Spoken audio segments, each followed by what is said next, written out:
এখান থেকে পরিশ্রম করতে হবে এবং এখানে যে উজ্জ্বল তারা যারা আছেন তারা গুলি মিটমিট করে যারা জ্বলতেছেন তারা আমাদের মতো এরকম আরো অর্ধশিক্ষিতদের বক্তব্যের খেলা যদি আরেকটু জ্বলে উঠেন তাহলে হয়তো ব্যাপার অন্য কিছু ঘটে যাবে।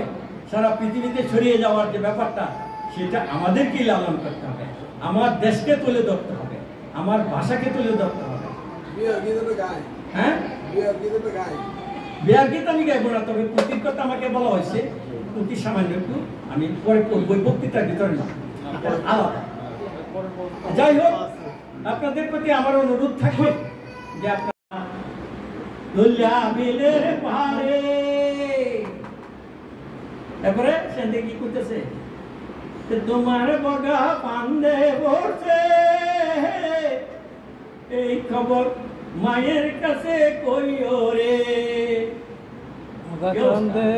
কান্দে বরিয়া বগা কান্দে রে। এখানে কিন্তু খবর চলে আসছে। এই ধরনের খবরগুলি অনেক পাবেন।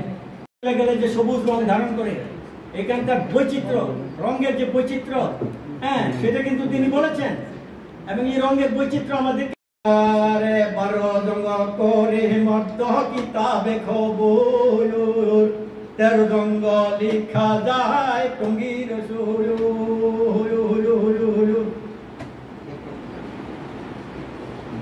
আরেকটা প্রতি আমি বলি, মুন্সি আজিমউদ্দিন হানাফি তিনি বলতেছেন, ছাগল হইতে লম্বা কুতার লেঙ্গুর, তবু না ডাকিয়া রাখে বেলা কুকুর।